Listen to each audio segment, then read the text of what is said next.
সৌরভ পড়তো তখন government school থেকে তাদেরকে আমরা ওই সেই জেএনভিতে নিয়ে গিয়েছিলাম 3 দিনের একটা ক্যাম্প করার জন্য। আমিও সেখানে রাত্রিতে ছিলাম, সৌরভও সেখানে রাত্রিতে ছিল। সেখান থেকেই পরিচয়। পরবর্তীতে কলেজে এসেছে, আমি পড়িয়েছি। কেমিস্ট্রিতে নিশ্চয়ই কোনো একটা ইন্টারেস্ট পেয়েছে, পড়েছে, মাস্টার ডিগ্রি করেছে ভালো রেজাল্ট করে। এবং এখানে যে কথাগুলো লেখা আছে, ইনোভেটিভনেস এটসেট্রা এটসেট্রা, সবগুলো এই মানুষটার ভিতরে আছে।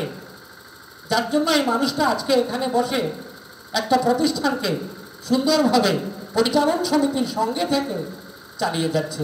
এটা সবচেয়ে বড় কথা। এবং আমরা সত্যিই গর্বিত যে আমাদের যে ছাত্র, আমাদের কাছ থেকে যে ছাত্রগুলো বেরিয়ে আসছে, তারা প্রত্যেকে খুব ভালো ভালো জায়গায় নিজেদের নাম রাখছে এবং আমরা গর্বিত হচ্ছি। কারণ আমাদের তো দিন ফুরিয়ে যাচ্ছে। আমার আর 5 বছর বাকি কলেজের চাকরি। পরবর্তীতে আমাকে আর কেউ হয়তো ডাকবে না, সৌরভ হয়তো ডাকতে পারে, যে স্যারকে ডাকলে, স্যার তো এখন ঘরে বসা, স্যারকে ডাকলে হয়তো একদিন আসবে। হ্যাঁ, আমি আসবো, কথা দিলাম। আমি তোমাদের কলেজে আগেও এসেছি, আরও আসবো। আজকে আর বিশেষ বক্তব্য রাখবো না, কারণ তোমরা তোমাদের প্রজেক্ট তৈরি করেছো, মডেল তৈরি করেছো, তোমরা প্রেজেন্ট করবে, সেগুলো আমরা একটু শুনবো। ইনোভেটিভনেস কথা হেমব্রত স্যার বারবার বলে গেছেন। সবাই তো কাজ করি আমরা, সবার কাজ যদি একরকম হয় চলবে না। একটা তফাৎ থাকতে হবে এবং সেই তফাৎগুলো মানুষ যাতে বুঝতে পায় যে কি হচ্ছে এবং কিভাবে তুমি করেছো সেই তফাৎ, সেটা একটু কনফিডেন্সিয়াল রেখে দেবে যে আমি এখানে একটা তফাৎ তৈরি করে দিয়েছি।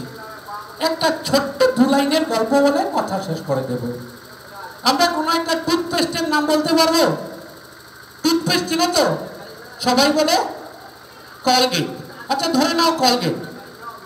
সেই ধরনের একটা কোম্পানি, রিসার্চ অ্যান্ড ডেভেলপমেন্ট থাকে, R&D। ওরা দেখছে তাদের কোম্পানির সেল কমে যাচ্ছে। তখন R&D-কে গিয়ে বলল যে আপনারা এমন একটা কিছু করে দিন যাতে আমাদের কলগেটের বিক্রি বেড়ে যায়, কোয়ালিটি একটু বাড়িয়ে দিন। ওরা বলছে ঠিক আছে, আমরা দেখছি কি করা যায়। ওরা একটু চিন্তা ভাবনা করলো, কাউকে একজন দায়িত্ব দিল যে তুমি চিন্তা করো কি করা যায়। ও বললো ঠিক আছে, আমরা করে দেব। কলগেট কোম্পানির সঙ্গে কন্ট্রাক্ট করা হোক, কত টাকা আমাদের দেবে। বাস, কন্ট্রাক্ট হয়ে গেল, ওরা করে দিল। পরবর্তীতে দেখা গেল কলগেটের প্রায় বিক্রি ডাবল হয়ে গেছে। আসলে কি করলো? এমন কিছুই করে নাই, কোয়ালিটিতে কোনো তফাৎ করে নাই। শুধু ওই যে টিপ যেটা আছে, যেখান থেকে কলগেটটা বেরোয়, ওইটার ডায়ামিটার একদম 0.1 mm অথবা 0.2 mm বাড়িয়ে দিয়েছে। এতে করে কি হলো, আমরা সকালবেলা যখন ঘুম থেকে উঠে কলগেটে টিপ দিই, কলগেট বেরোয় তো, কিন্তু ডায়ামিটারটা যদি একটু বড় হয়, একটু বেশি বেরোয়। আগে যে কলগেট আমার 1 মাস যেত, একজন ব্যবহার করলে এখন দেখা যায় 20 দিনে শেষ হয়ে যায়। This is innovativeness. এখানে তার চিন্তা।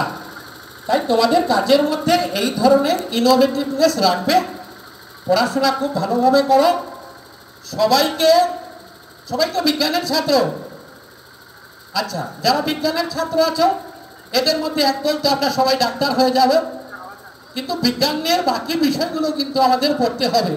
বিশেষ করে আমার স্বার্থ হচ্ছে রসায়ন বিজ্ঞান নিয়ে, কেমিস্ট্রিতেও পড়তে হবে। তোমরা আসো কলেজে, কেমিস্ট্রি অনার্স নিয়ে পড়বে, পরবর্তীতে মাস্টার ডিগ্রি করবে, রিসার্চ করবে এবং তোমরা আগে বেরিয়ে যাবে। সবাইকে আবারও ধন্যবাদ। কর্তৃপক্ষকে এই ধরনের অনুষ্ঠান আরো বেশি করে করার জন্য। ছাত্ররা বলুক, আমরা বলবো না। আমরা নিচে বসবো, ছাত্ররা উপরে বসুক। তোমাদের মধ্যে থেকে নেক্সট অনুষ্ঠানে 5 জন ছাত্রকে সৌরভ স্যারকে বলবো উপরে বসিয়ে দিতে। ওরা বলবে আমরা নিচে বসবো। আমাদের এখন ছাত্রদের কথা শোনা সবচেয়ে বেশি দরকার। তাই তোমরা সেটা প্র্যাকটিস করো, কিভাবে সেমিনার প্রেজেন্টেশন করতে হবে, কিভাবে কথা বলতে হবে, সেগুলো প্র্যাকটিস করো, প্রেজেন্টেশন করো। দেখবে অনেক স্কিল হয়ে যাবে। এবং আমরা সেগুলো আমাদের ছাত্রকে প্র্যাকটিস করাই। তার প্রোডাক্ট হচ্ছে সৌরভ স্যার।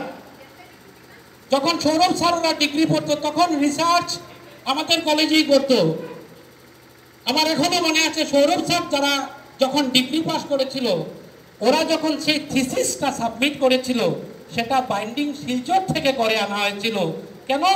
পিএইচডিতে যে থিসিসগুলো ছাত্ররা জমা দেয় তার লুকটা যাতে সমান হয়। কাজ হয়তো সমান না, কিন্তু লুকটা সমান হতে হবে। তাই সবসময় লুক ভালো হতে হবে, যে কোনো কাজে লুক ভালো হতে হবে।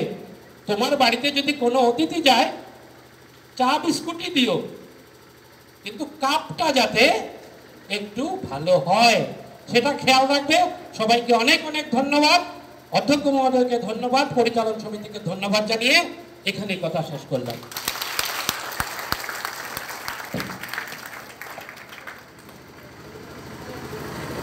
ধন্যবাদ জানাই ডক্টর দেবাশিস ঘোষ